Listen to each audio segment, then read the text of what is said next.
Welcome back to another episode of Rock Boys Football. Sherrone Moore, Michigan, kicking off fall camp inside of 72 hours. And I think I speak for, as a Michigan fan myself, I think I speak for a lot of Michigan fans. This is by far one of the most anticipated fall camps that we've seen in a very long time for Michigan. Now, it starts with quarterback Bryce Underwood, but I think to the Michigan fans who follow this program really closely, it's a lot more than just quarterback Bryce Underwood. You got a new offensive coordinator in Chip Lindsey. You got a couple of really, really exciting new additions in the transfer portal like Donovan McCulley and Justice Haynes.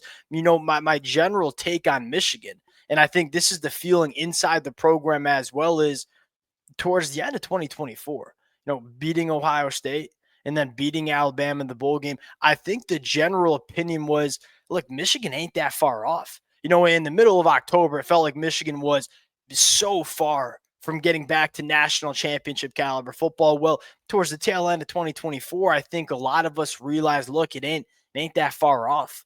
If Michigan fixes some of the things on the offensive side of the football that they need to fix, this is a team that can be very dangerous in 2025. And I think the general feel is, we think Michigan did.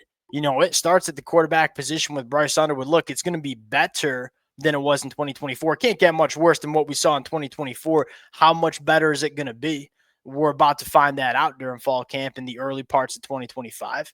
But you also feel much better about the offensive play calling with Chip Lindsey. You feel better about the offensive line, not only a little bit more continuity on the offensive line that we didn't have last year, but you also got some young talent that sounds like they're going to push to get starting spots on the offensive line as well. You think you have some better backs in the backfield, upgrades at the pass catcher position.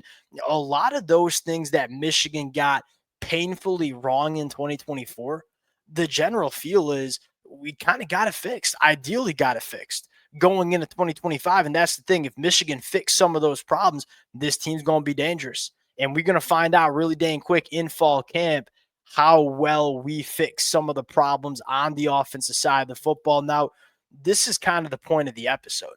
I closed my eyes and said, hey, envisioning Michigan getting back to national championship caliber football, who are the most important names that need to take a step in fall camp, that need to break out in 2025? That's the episode that I want to get into. And look, it ain't going to include Bryce Underwood. As much as Bryce Underwood's the biggest storyline, I think we all recognize that he's a true freshman quarterback. And you look back at the history of true freshman quarterbacks, look, there's been quarterbacks that have had success as true freshmen. And we know Bryce Underwood's talented enough. But all of those quarterbacks that had success as true freshmen, they had help around them. You go back to Trevor Lawrence in 2018, was throwing to guys like Justin Ross and T. Higgins, had ETN in the backfield. You look at a guy like Jalen Hurts, had Josh Jacobs in the backfield, had Damian Harris in the backfield, was throwing to a guy like Calvin Ridley. There are examples of freshman quarterbacks having a lot of success and in some cases winning national championships like Trevor Lawrence did at Clemson. But at the same time, they had help around him. And that's the storyline that I want to get into a little bit. Hey, who needs to step up to give Bryce Underwood the necessary help in 2025 to get the best out of this kid? There's a ton of different names that you could go, and I look forward to hearing from the Michigan fans in the comment section. Hey, who am I sleeping on? Who are some important players that I did not talk about in this episode? Please let it fly in the comment section. To the Michigan fans, we can't thank you guys enough. Whether it's talking the recruiting trail, whether it's previewing fall camp from just about every single angle possible, y'all know how much fun I have talking about this program. The amount of support that y'all have shown the fel has been amazing. Appreciate you guys. If y'all do enjoy the content, consider subscribing to the channel. Without further ado, let's get into it. Now, a reminder, we ain't going to talk about Bryce Underwood. We're talking about, hey, what's around Bryce Underwood. I want to start with these three tackles: Andrew Babaloa, Andrew Sprague, Evan Link. And I look at it and say, I think there's a lot of Michigan fans, and I think there's a lot of national media, more probably the national media than the Michigan fans. I think the Michigan fans understand that that offensive line wasn't good enough.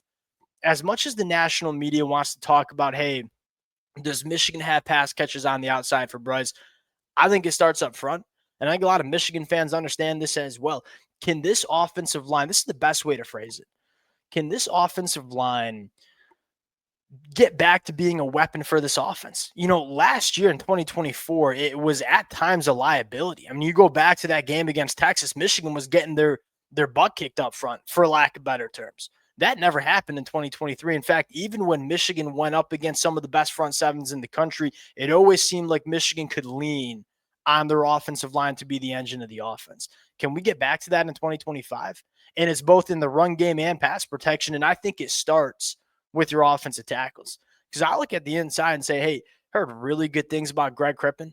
Heard really good things about Gio El Hadi. Heard really good things about Nathan Afobe. Heard really good things about a guy like Jake Winara, too. Now, I look at Michigan's interior offensive line and say, hey, you got a lot of guys coming back.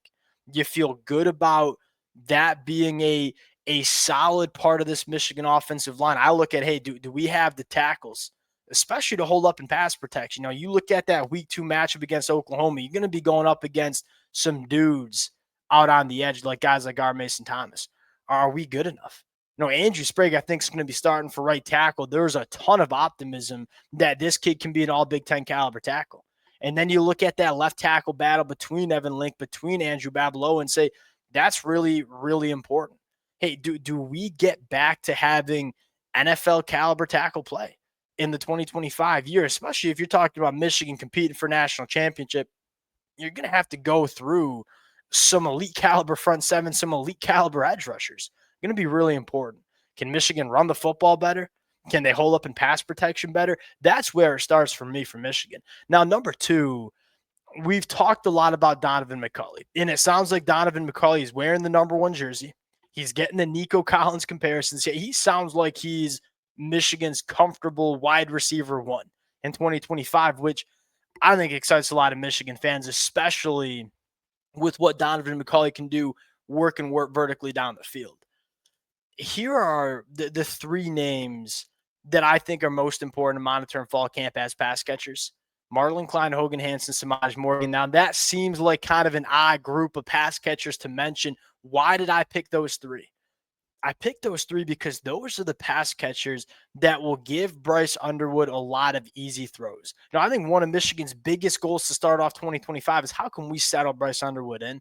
We all know what this kid is capable of. He's the most talented quarterback that has walked in the doors at Michigan. I don't say that lightly because y'all know how big of a fan I am of J.J. McCarthy. The biggest storyline in the month of September for Michigan is, can we settle Bryce in?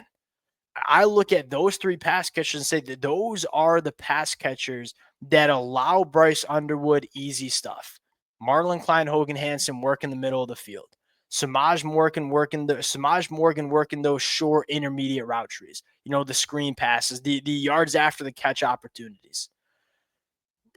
If you see Bryce Underwood play his best football, giving him a couple of steady guys who are going to get open and create some separation. It doesn't have to be these flashy, super explosive plays. That's what a guy like Donovan McCulley's for. When you look at settling Bryce Underwood in, especially when you're going on the road to Oklahoma week 2, Marlon Klein, Hogan Hansen, Samaj Morgan, working some of those route trees inside of 10 yards, giving Bryce Underwood a lot of those easy access throws. That to me seems big. And again, you're trying to replace the production from Colston Loveland over the middle of the field. These 3 pass catchers, in my opinion, going to go a long way in settling Bryce in. My big thing going into fall camp is, yes, I am going to be very excited when I read the stories of Bryce Underwood making the jaw-dropping throws. What I think is most important is figuring out, hey, what's the help around Bryce? Are we good enough on the offensive line? Do we have some steady pass catchers that can give Bryce Underwood some easy access throws? That's why I'm picking these guys as some of the most important breakout candidates for Michigan going into 2025. Defensive side of the football.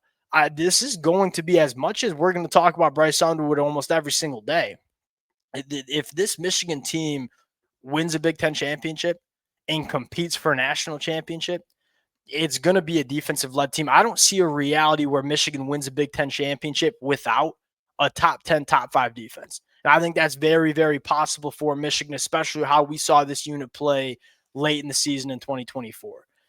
TJ Guy and Dom Nichols. Why those 2?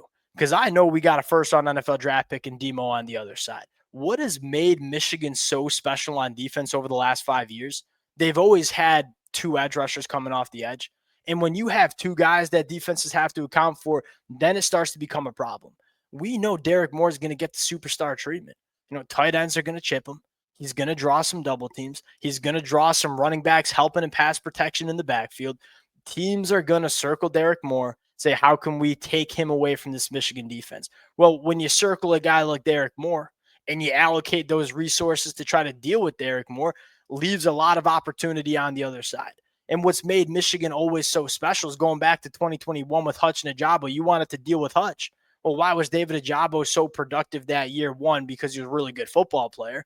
But number two, he had a lot of really ideal matchups because so many teams were so busy trying to take away Aiden Hutchinson. And then you go to 2022 and 2023. It's kind of a smorgasbord of guys, a guy like Josiah Stewart, Jalen Harrell, Mike Morris at times. We know Derek Moore's the guy.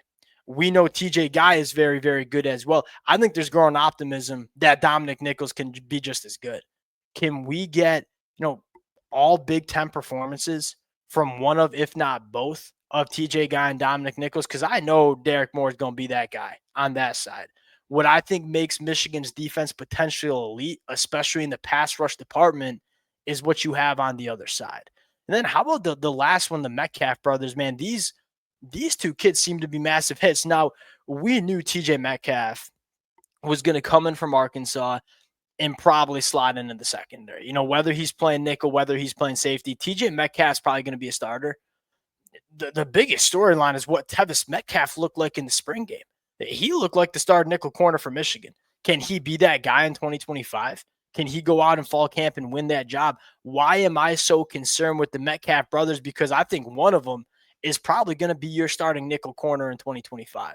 It's a really important position when Michigan is playing their best football on defense. They have a nickel that's a difference maker. Think back to Mikey Sandstro, who's probably one of the most underrated players that went through this Michigan program, didn't get nearly enough love for the impact that he had in 2023. Can we get back to that last year? Because last year, when you moved Zeke Berry out to the boundary, you didn't really have that difference maker at the nickel corner spot. I think that's why Michigan brought in both TJ Metcalf and Tevis. Can one of them grab that nickel cornerback spot and kind of run with it? And that's not to discount Brandon Hillman. It's not to discount a guy like Mason Curtis or Rod Moore coming back from injury. All guys that certainly could play that role as well. But once again, when I close my eyes and I try to envision Michigan playing for a national championship, winning a Big Ten championship, and believe me, I spend a lot of time doing this, it's with someone at nickel being a difference maker that maybe Michigan didn't have in the 2024 year. Those are the guys that I think are some of the more intriguing names to monitor in fall camp. We will continue to talk about the names that do emerge as fall camp kicks off over the next couple of days. Appreciate you guys rocking with it. If y'all do enjoy the content, consider subscribing to the channel, and we'll talk to y'all later.